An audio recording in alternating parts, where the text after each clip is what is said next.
Prime Minister Narendra Modi celebrated Team India's commanding victory over arch-rivals Pakistan in the Cricket World Cup. Rohit Sharma and his men handed Pakistan a 7-wicket defeat in the world's largest cricket stadium and extended India's unbeaten record against Pakistan to 8 victories and 0 defeats in ODI World Cup encounters. Prime Minister Modi declared that India is now ready to host the biggest global events, including the Olympic Games in 2036. Listen. अब से कुछ minute पहले ही भारत ने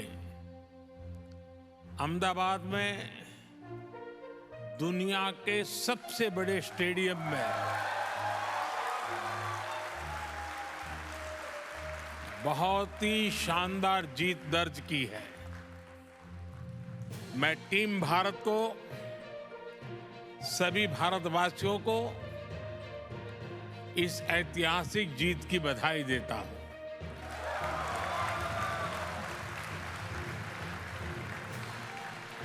साथियों, sports Bharat में हमारे culture का, हमारी लाइफस्टाइल का एक इम्पोर्टेंट हिस्सा रहा है। आप भारत के गांवों में जाएंगे तो पाएंगे कि बिना स्पोर्ट्स के हमारा हर फेस्टिवल अधूरा है। हम भारतीय सिर्फ स्पोर्ट्स लवर नहीं है, बल्कि हम स्पोर्ट्स को जीने वाले लोग हैं। और ये हजारों वर्षों की हमारी हिस्ट्री में रिफ्लेक्ट होता है। इंडस वैली सिविलाइजेशन हो, हजारों वर्ष पहले का वैदिक काल हो, या उसके बाद का टाइम पीरियड, हर कालखंड में स्पोर्ट्स को लेकर भारत की लेगेसी बहुत समृद्ध रही है। हमारे यहां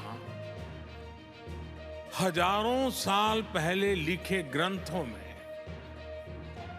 64 विधाओं में पारंगत होने की बात कही जाती है। इनमें से अनेक विधाएं खेलों से जुड़ी हुई थी, जैसे horse riding, archery, swimming, wrestling. ऐसी अनेक स्किल्स को सीखने पर बल दिया जाता था। आर्चरी यानी धनुर्विद्या को सीखने के लिए तो पूरी एक धनुर्वेद संहिता ही लिखी गई थी। इस संहिता में एक जगह कहा गया है, धनुष चक्रंच कुतंच खड़गंच छुरी का गदा सप्तमम बाहु युद्धम शादेवम युद्धानि सप्तदा। यानी धनुर्विद्या से जुड़ी 7 प्रकार की स्किल्स आनी चाहिए, जिसमें धनुष बाण, चक्र, भाला यानी आज का जैवलिन थ्रो, तलवारबाजी, ड्रैगर, गदा और कुश्ती शामिल है। साथियों, स्पोर्ट्स की इस हजारों वर्ष पुरानी हमारी लेगेसी के अनेक साइंटिफिक एविडेंस है। जहां मुंबई में अभी हम हैं, वहां से करीब 900 किलोमीटर दूर कच्छ में यूनेस्को की वर्ल्ड हेरिटेज साइट है धौलावीरा। धौलावीरा 5000 साल से भी पहले एक बहुत बड़ा और समृद्ध पोर्ट सिटी हुआ करता था। इस प्राचीन शहर में अर्बन प्लानिंग के साथ साथ स्पोर्ट्स इंफ्रास्ट्रक्चर का भी एक शानदार मॉडल मिला है। खुदाई के दौरान यहां 2 स्टेडियम सामने आए हैं। इनमें से एक तो दुनिया का सबसे पुराना और उस समय का दुनिया का सबसे बड़ा स्टेडियम है। 5000 साल पुराने भारत के स्टेडियम में एक साथ 10,000 लोगों के बैठने की कैपेसिटी थी।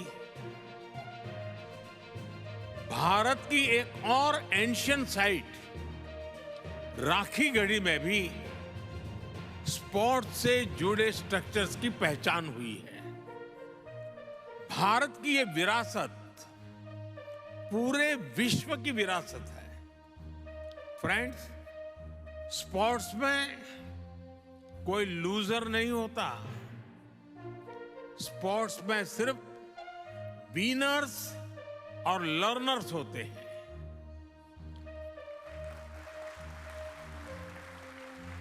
स्पोर्ट्स की लैंग्वेज यूनिवर्सल है, स्पिरिट यूनिवर्सल है। स्पोर्ट्स सिर्फ कंपटीशन नहीं है, स्पोर्ट्स ह्यूमैनिटी को अपने विस्तार का अवसर देता है। रिकॉर्ड्स कोई भी तोड़े, पूरी दुनिया उसका स्वागत करती है। स्पोर्ट्स हमारे वसुधैव कुटुंबकम यानी one earth, one family, one future के भाव को भी सशक्त करता है। इसलिए हमारी सरकार हर स्तर पर खेल को बढ़ावा देने के लिए पूरी प्रतिबद्धता से काम कर रही है। खेलो India university games, Khelo India youth games, Khelo India winter games, member of parliament sports competition और जल्द आयोजित होने वाले खेलो इंडिया पैरा गेम्स इसके उदाहरण हैं। हम भारत में खेलों के विकास के लिए इंक्लूसिविटी और डाइवर्सिटी पर भी लगातार फोकस कर रहे हैं। फ्रेंड्स, स्पोर्ट्स को लेकर भारत के इसी फोकस के कारण आज भारत इंटरनेशनल इवेंट्स में शानदार प्रदर्शन कर रहा है। पिछले ओलंपिक्स में कई भारतीय एथलीट्स ने बेहतरीन प्रदर्शन किया। हाल में संपन्न हुए एशियन गेम्स में भारत ने हिस्टोरिकल परफॉर्मेंस दी है। उससे पहले हुए वर्ल्ड यूनिवर्सिटी गेम्स में भी हमारे यंग एथलीट ने नए रिकॉर्ड बनाए। ये भारत में बदलते और तेजी से विकसित होते स्पोर्ट्स लैंडस्केप का संकेत है। साथियों, बीते वर्षों में भारत ने हर प्रकार के ग्लोबल स्पोर्ट्स टूर्नामेंट ऑर्गेनाइज करने के अपने सामर्थ्य को साबित किया है। हमने हाल ही में चेस ओलंपियाड का आयोजन किया, जिसमें विश्व के 186 देश शामिल हुए। हमने football under 17 women's world cup, men's hockey world cup, women's world boxing championship और शूटिंग वर्ल्ड कप की भी मेजबानी की। भारत हर वर्ष दुनिया की सबसे बड़ी क्रिकेट लीग में से एक का भी आयोजन करता है। इस समय भारत में क्रिकेट वर्ल्ड कप भी चल रहा है। उत्साह के इस माहौल में सभी लोग ये सुनकर भी खुश हैं कि आईओसी के एग्जीक्यूटिव बोर्ड ने क्रिकेट को ओलंपिक्स में शामिल करने की सिफारिश की है। हमें उम्मीद है इस बारे में जल्द ही हमें कोई पॉजिटिव न्यूज सुनने को मिलेगा। साथियों, ग्लोबल इवेंट्स का आयोजन हमारे लिए दुनिया भर के देशों के स्वागत का मौका होता है। तेजी से बढ़ती इकोनॉमी और अपने वेल डेवलप्ड इंफ्रास्ट्रक्चर के कारण बड़े ग्लोबल इवेंट्स के लिए भारत तैयार है। ये दुनिया ने भारत की G20 प्रेसिडेंसी के दौरान भी देखा है। देश भर के 60 से अधिक शहरों में हमने इवेंट्स ऑर्गेनाइज किए हैं। ये लॉजिस्टिक्स से लेकर हर प्रकार की हमारी ऑर्गेनाइजिंग कैपेसिटी का प्रमाण है। इसलिए आज मैं आप सबके सामने 140 करोड़ भारतवासियों की भावना जरूर रखना चाहूंगा। भारत अपनी धरती पर ओलंपिक्स का आयोजन करने के लिए बहुत उत्साहित है।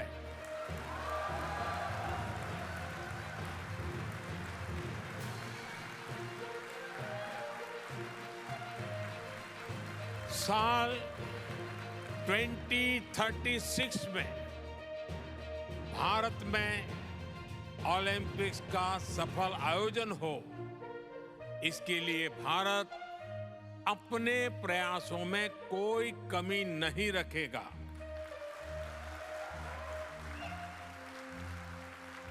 ये 140 करोड़ भारतीयों का बरसों पुराना सपना है, उनकी आकांक्षा है।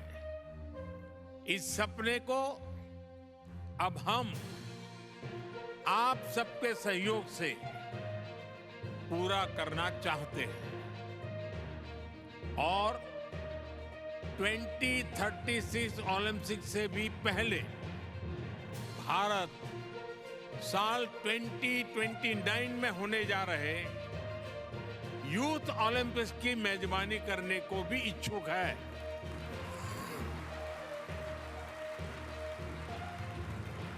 मुझे विश्वास है भारत को आईओसी का निरंतर सहयोग मिलता रहेगा।